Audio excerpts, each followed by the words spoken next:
AW Continente presenta los análisis y comentarios del ingeniero José Isabel Blandón y Fernando Correa. Muy buenos días, Panamá. Hoy es miércoles 3 de febrero, pues un día en el que amanecemos pues con una luz al final del túnel. Restaurantes abren a partir del próximo lunes 8. No hay restricciones de género. No va a haber, podemos los habitantes de Panamá y de Panamá Oeste ir a ríos y playas de lunes a viernes. Eso sí, una de cal y otra de arena. Seguimos encerrados los fines de semana, desde el viernes en las 9 de la noche hasta el lunes, porque el toque de queda se mantiene a las 9 de la noche. Un día también en los que los panameñistas advierten y insisten que su convención va a ser el 14 de marzo. Todo también en un día en el que se pospone por una semana más el arranque del diálogo del Seguro Social, que debía reiniciarse en la mañana de hoy. Un día en el que, bueno, en el mundo, qué tan efectivas están siendo las vacunas y cuánto ha sido lo que se ganan los laboratorios. Pfizer acaba de decir que 15.000 millones de dólares les va a reportar de ganancia su vacuna. Además, la efectividad de la vacuna rusa, atención, 91%, en una publicación de la prestigiosa revista Lancet. Ojo que esta pues, puede ser una de las soluciones en medio de esta vorágine mundial que hay en pos de esta panacea. Don José, ayer Dominicana nos dio, pero con todo, 10-1. Olvídese de la palera. Bueno, Pase la página ya. Vamos a ver qué pasa hoy con México. Póngame el pasado y mire al frente. Sí, tapado con un tupido velo, como dice el himno. Buenos días, Fernando. Buenos días. Buenos días a toda nuestra audiencia que nos sigue en KW Continente Radio y en Next TV. Un saludo. Lo primero que tengo que hacer es mandarle un beso a Yana, mi nieta, que cumple hoy 9 años. Opa. Y me dice, feliz cumpleaños, abuelo. Digo, si tú la que cumpleaños. Sí. Además que yo tengo Se te quiere, Yana. que enviar hasta la ciudad de Las Tablas un saludo pues muy especial, a alguien que todas las mañanas está con nosotros, nos ve, a la señora Adna Montenegro, pues la señora Monte, pues que todas las mañanas dice, me despierto con don José y Fernando Correa. Gracias. Así es, que una dama te diga eso, hombre, es doble Celebro. Oiga, muchas cosas que contarle a ustedes que están a punto de salir o que saldrán dentro de media hora, una hora, o que no van a salir. Los que vienen en radio, le estaremos dando información verdadera para que usted tome decisiones y haga sus propios análisis y en esta pandemia se entretenga mirando el mundo como es, con hechos reales. Le voy a dar un par de datitos nada más. Aquellos que tienen dudas de si estamos en medio de una guerra, dejen de tener dudas, porque estamos en medio de una guerra. Bueno, 11-6 quedó el juego, me advierten los televidentes, don Jeremías y Alexis Pinzón. Bueno, entonces no quedamos tan... Bueno, fue mucho a mucho. Bueno. Sí, bastante a poquito. Yo lo dejé 10-1 en el octavo, ya hasta no tiene remedio. Bueno, pero recuperamos 5 carreras, eso no es cualquiera. Y a la Dominicana, yo creo que esta es la selección que va a ser campeona Si ustedes tienen alguna duda de que estamos en una guerra, en este momento, observa que usted vea que estamos en un mundo en guerra política, en guerra económica, en guerra contra el virus, que es el enemigo nuestro, ahora el más presente, y en una guerra de vacunas. Eso es lo que hay ahora mismo. Una virtual guerra entre las internacionales de las vacunas. Le doy ayer Pfizer publica, que se va a ganar nada más, no mucho, 15.000 millones de dólares por la vacuna este año. ¿Qué le parece? Entonces, fíjese que hubo una campaña de no querer informar lo que estaba pasando con otras vacunas. Y AstraZeneca, ¿se acuerdan? Fernando, se la quiso tirar de vivo con la Unión Europea. La Unión Europea le apretó el puño porque gran parte de los componentes de esa vacuna se hacen en países europeos, a los que ellos no le querían mandar las vacunas que se terminan de procesar en Gran Bretaña. Bueno, ahora tuvieron que aflojar. Europa publicó una parte de los acuerdos con AstraZeneca Y ahora surgen las siguientes informaciones. Resulta que la vacuna rusa, Sputnik 5, al presentar los estudios a Lancet, que es una de las revistas más prestigiosas de medicina especializadas en estos temas, Lancet la publica, si no lo hubiera publicado, si no lo hubiera considerado científicamente adecuado, no lo hubiera publicado. Sí. Ahí no es que se publica lo que le da la gana a nadie, ¿no? Ahí se publica lo que tiene base científica. Demuestra que la vacuna rusa tiene una efectividad casi del 92%, 91,6%. Vamos a redondearlo a 92 para que usted tenga una cifra parecida en obsequio a la brevedad y a la retención. Yo siempre le recomiendo a los estudiantes que cuando usted multiplica un número por otro, 111 por 8 multiplico por 10 son 80, y si el número que usted está haciendo se equivoca, es menos 80, usted está equivocado. Entonces, ahora los rusos dicen que ellos tienen en capacidad de exportar 700 millones de vacunas al mundo. De hecho, Argentina está procesando la vacuna. Sí. La India está procesando vacuna rusa. Hungría está procesando vacuna rusa y lo propio está haciendo Turquía. Y a México está llegando la vacuna rusa, a Argentina está llegando la vacuna rusa y a Brasil está llegando la vacuna china y la vacuna china está llegando a Perú. De manera que ahora surgen otras opciones más baratas y se va a ampliar la base de la OMC. Pero del principio lo que había era una guerra del control de la información. Entonces nosotros tenemos que ser claros que estamos en medio de una guerra.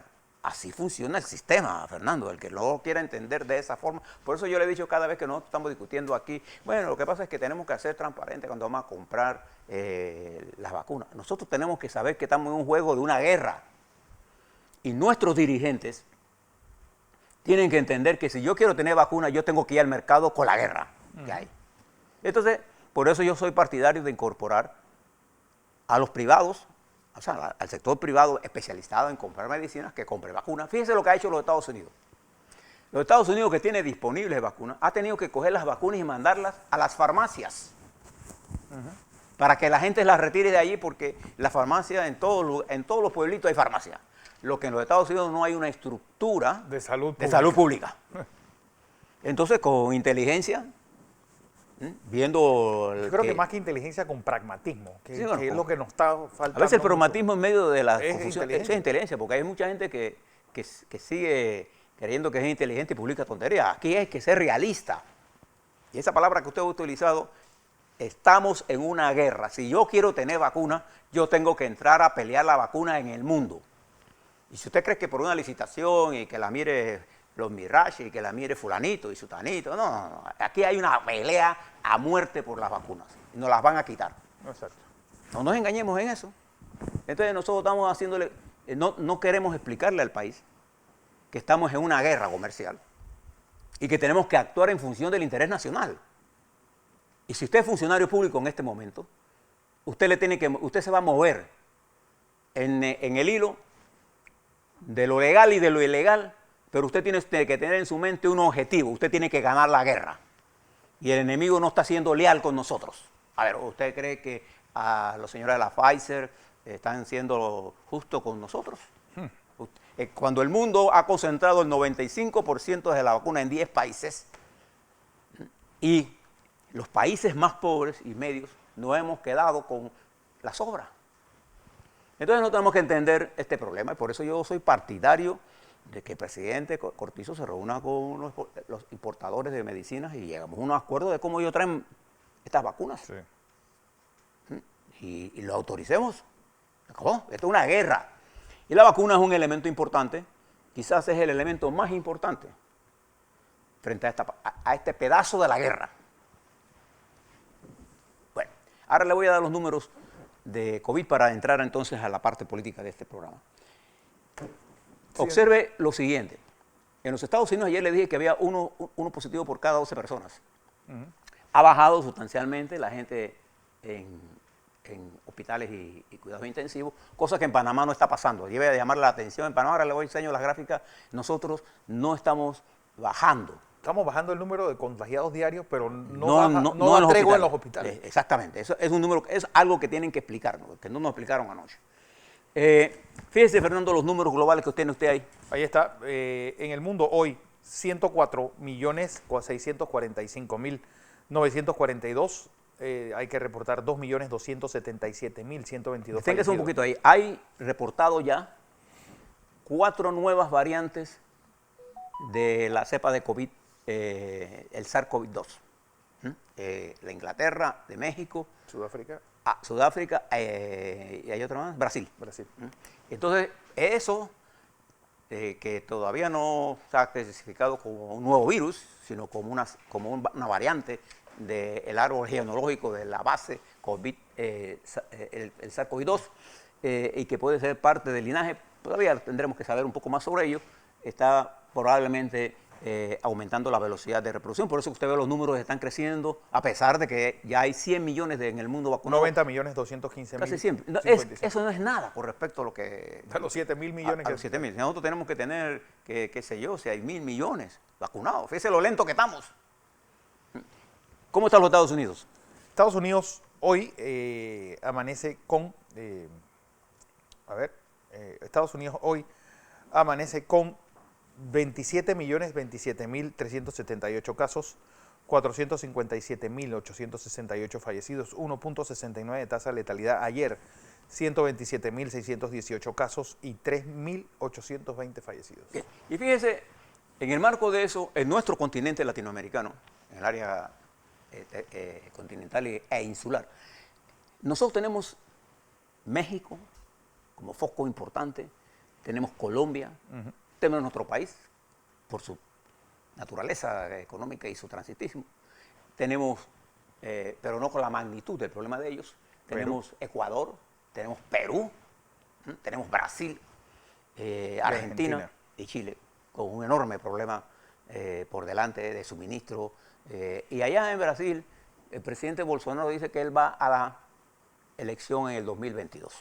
Él, además, se está blindando para que no lo puedan ni demandar, dice él. Que él no es Trump, que él sí va a ganar. Bien. En ese marco, entendiendo que estamos en una guerra en el plano de la lucha por la salud pública, guerra contra el virus y guerra contra las transnacionales farmacéuticas y guerra contra la gente de los propios países de nosotros, que no entendiendo la guerra, quieren ser guerreros desde la trinchera de su celular y de su Twitter, pero sin asumir ninguna responsabilidad. Aquí la responsabilidad de esta guerra la tiene que estar gobernando. Punto. Los tuiteros.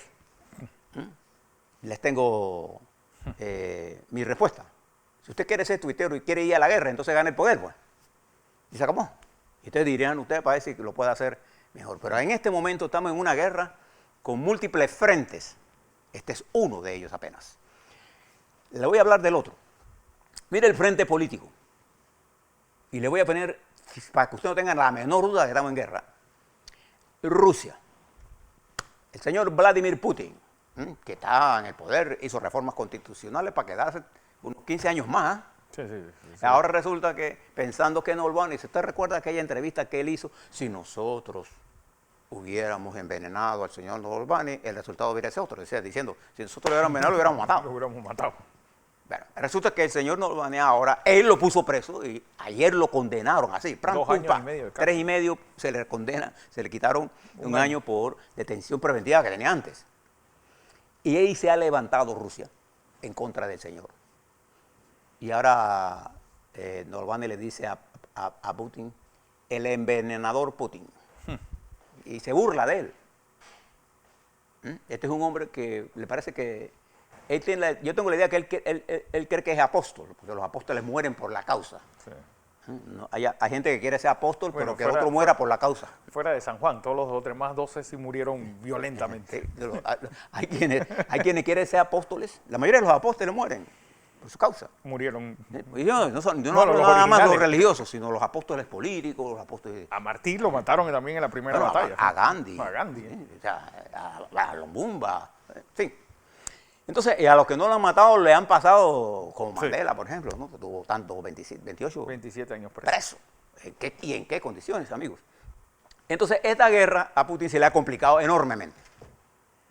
Y no solamente eso, porque ahora los Estados Unidos con firmeza le está exigiendo al señor Putin, cosa que no creo que hubiera hecho el señor Trump, hermano, suelta a Navalny y a todos los presos, porque tiene más de 1.500 personas detenidas, incluyendo familiares, amigos, políticos, el barbarazo. Ese es el problema cuando uno subestima al adversario. Es una guerra política. Si usted ve en China, en los Estados Unidos, la guerra está en su máxima extensión. Pero yo quisiera detenerme con ustedes en un tema, porque ayer, oyendo a Bolsonaro hablar como habla él, acababa de leer un informe de Fernando que aparece en el portal de Político. ¿Qué es el portal Político? Es un portal que, como hay, por ejemplo, en España, hay en diferentes países del mundo, este es de los Estados Unidos, es un portal que la intelectualidad, hablo de la intelectualidad política, económica, ha logrado montar en casi todos los países para enfrentar a los llamados influencers con argumentos. O sea, si usted quiere mirar con seriedad temas políticos, aunque usted no los comparta, ahí está teniendo usted análisis de gente brillante en el mundo.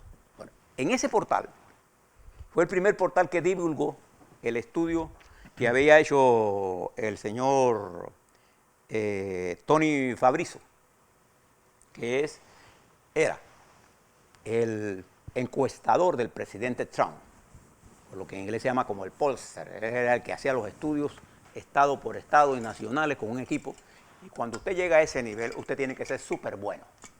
Les recomiendo que se lean ese estudio. Le voy a dar un pequeño resumen de lo que él decía. En el proceso electoral, primero él rechaza la tesis de Trump que a él le robaron las elecciones. Estoy hablando del pollster. Él lo que dice es, el señor Trump perdió las elecciones porque no entendió la dinámica política. La fuerza, según, y fíjense que nosotros se los explicamos aquí, nosotros aquí, la fuerza dominante de las elecciones en los Estados Unidos del 3 de noviembre del 2020 era el COVID-19. Y en el COVID-19, 75% de la población norteamericana confiaba en que Biden haría un mejor trabajo que el señor Trump. Y en los 10 estados más importantes de la elección, Biden le ganaba por 3-1 a Trump, y además de eso, 2-1 en materia de la definición entre si era economía o era el COVID. Trump apostó a la economía, a la apertura, a la bolsa de valores, y cada vez que salía, ¿te se acuerdan? Cuando él decía, la bolsa de valores se disparó, la gente que no está en la bolsa de valores, que es la mayoría, que hace los billetes, ese billete lo hacen pocos, aunque usan plata de muchos, porque usan fondos de ahorro, fondos de pensiones, también hay gente que administra eso. Entonces él decía que Trump no estaba entendiendo la dinámica electoral, y él pierde las elecciones, según su propio póster, en un informe que él prepara a finales de diciembre del 2020, donde él establece que a Trump no le ha robado absolutamente nada, sino que Biden, cuando iba a nivel de en quién confiaba más la gente y a quién le creía más, 2-1 los norteamericanos creían más en Biden que en el señor Trump. O sea, él llegó a las elecciones muerto, por los estudios mismos que él ya sabía. Y él decía que, por ejemplo, había estado como Pensilvania, Wisconsin, en donde 3/4 de la población norteamericana aprobaban que fuera mandatorio el uso de la mascarilla, mientras el presidente se aparecía ahí sin mascarilla, es donde se contaminó mucha gente. Entonces él dice que eso le hizo un daño terrible a la campaña. Lo que pasa es que, dice Fabricio, esto está en el portal político, estúdielo. Cuando usted escucha a Bolsonaro decir que él está sobrado, que él va a ganar el 22, primero que el 22, falta ver si llega, primero. Sí. Pero lo más importante de eso es que él no se da cuenta que el manejo de la crisis en Brasil ha sido una de las barbaridades más grandes que usted se ha podido imaginar. Él emulando al señor Trump, no hay nada peor que la copia de alguien, porque esto no tenía sus originalidades y tenía algunas cosas en la que él tenía razón. Por ejemplo, en sus enfrentamientos comerciales, algunas de las cosas que estaba diciendo, él tenía toda la razón. Pero él confundió que él no era un rey, sino él era el dirigente de una democracia. Y entonces él pensaba que era que él se había ganado la licitación que se llamaba Estados Unidos. Y que era el CEO y que él podía fire. Bien. ¿Por qué yo le recomiendo esto? Porque Bolsonaro dice esto y no entendiendo la dinámica actual. ¿Qué está manejando la dinámica política en Panamá en este momento? El virus. El virus. Y el segundo punto de la dinámica política de este país es la economía, el empleo. Lo demás, cada vez que usted le prestan atención a todas las bochincherías que se arman, ayer vi en programas de radiales, 1 hora hablando contra el director del ministro de Turismo. Perdón, el ministro de la Cultura.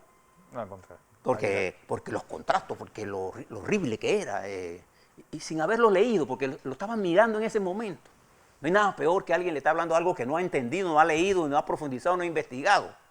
Y hay alguien que fue fiscal, que utilice la lectura, bueno, después le voy a hablar de este fiscal. Tengo toda la información completa de lo que este fiscal Rodríguez hizo cuando era fiscal de cuentas. Y le voy a explicar, para que no le pare mucha bola. Entonces, le recomiendo que se lean a este señor, porque él tenía retratada la dinámica política electoral de los Estados Unidos. Y ahora vuelvo a esta dinámica para ponérsela en Ecuador, que las elecciones son el domingo.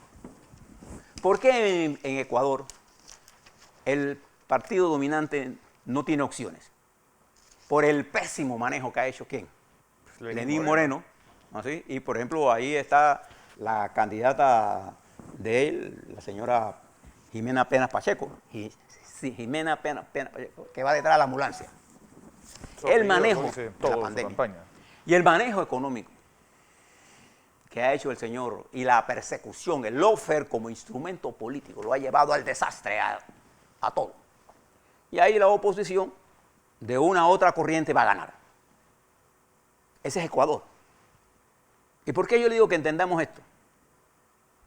Porque se lo voy a explicar ahora cuando vemos a Panamá. Escuchando a Fernando, al doctor Arturo Rebollón, la entrevista que le hizo José Luis, primero, una excelente entrevista, se la recomiendo que la vuelvan a ver.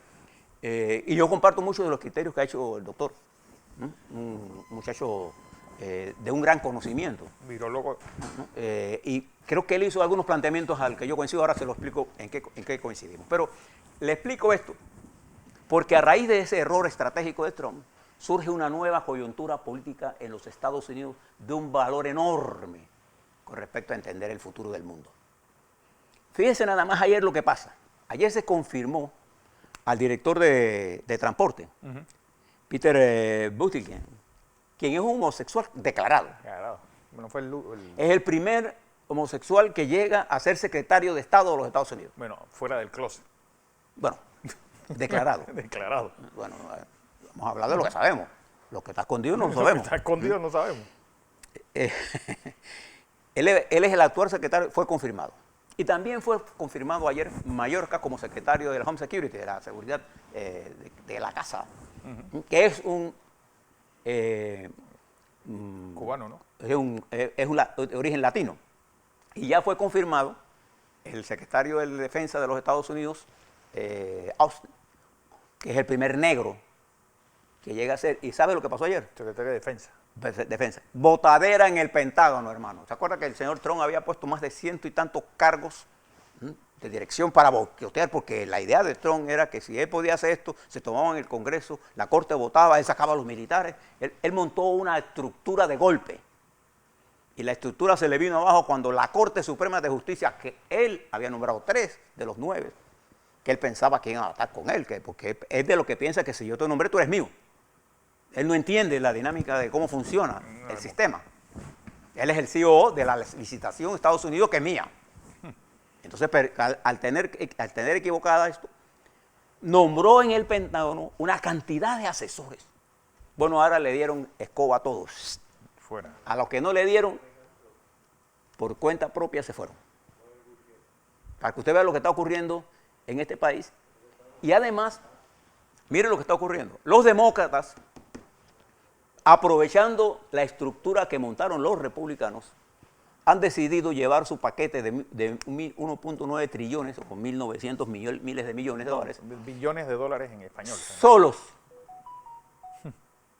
Sí, los republicanos. Si ellos quieren montarse en el carro, ya eso lo habían hecho los republicanos con Trump. Bueno, ahora le van a aplicar la misma medicina y van a llevar al trote esta aprobación. ¿Por qué? Porque ellos controlan la Cámara de Representantes. Claro. Entonces, a diferencia de Trump, Trump necesitaba un acuerdo, porque sin el acuerdo del Congreso y del Congreso en general, porque el Congreso es la Cámara y los Senados, él no podía hacer nada. Bueno, Biden no lo necesita, solo necesita que el Senado se recomponga bien, que los demócratas tomen el mando completo y Chao. con ustedes o sin ustedes nosotros vamos para adelante. Y ahora se ha formado el tamborito interno en los republicanos, y fíjense, de cara a estos dos nombres, la pelea entre Liz Cheney y la señorita esta Green de Georgia, una ultraderechista que es pro Trump, y Liz que es pro-establishment. Hay una guerra entre el establishment del republicano y Trump. Los trumpistas alegando que el partido les pertenece, y el establishment diciendo que estos están traicionando los principios del conservadurismo. Entonces hay una guerra mortal. Porque yo no sé si ustedes han oído las declaraciones de esta jovencita. Les recomiendo que la lean. Y la otra es hija de un bicho del partido como Dick Cheney. Sí, Liz. Y ella está respaldada por la estructura. McConnell, Graham, la estructura del Partido Republicano. Y Trump quiere llevársela hasta la tercer mando en el partido, en la Cámara de Representantes. ¿Por qué yo le cuento todo esto? Esa es la guerra política. Y en el plano militar estamos con conflictos en el estrecho de Taiwán, entre China, Taiwán, Hong Kong. Estamos en conflicto en África del Norte, África Central, en el Cuerno de África. Hay conflictos en Rusia. Ahí está el señor Kim Jong-un, allá exhibiendo sus armas. Hay una serie de cosas que ahora estamos en guerra militar, estamos en guerra política, estamos en guerra de salud pública y estamos en guerra de crisis social. Y los Estados Unidos se encuentran en una situación hartamente interesante y se requiere mucha capacidad y hay que mirar lo que está ocurriendo en los Estados Unidos con una mente amplia, no con el sectarismo de algunos amigos fundamentalistas de izquierda y de derecha, que todo lo ven en blanco y negro, ¿no? Las cosas no son ni blancas ni negras. Entonces, yo pienso que todo esto abre un mundo. El problema es que lo entendamos afuera, porque si algún país depende de lo que pase afuera, es Panamá. Yo les recomiendo también que se lean un artículo que escribió el doctor Omar Jaén Suárez sobre las divisiones políticas de la República de Panamá y los grandes errores que se han cometido al crear provincias, de corregimientos, etc. Léanse ese ensayo de Omar Jaén Suárez que en unas cuantas cuartillas logra decir enormes verdades. Bueno, igual debemos hacer acuso de recibo del libro, de los dos ensayos enviados por el doctor Harley Mitchell, a ti y a mí. Uno sobre la globalización que me pareció brutal. Así que gracias. A la vuelta vamos a hablar de COVID. Vamos a hablar sobre lo que está pasando en la Caja del Seguro Social. Vamos a hablar sobre el impacto económico. ¿Qué tenemos que hacer? ¿En qué guerra estamos nosotros metidos? Exacto. A la vuelta.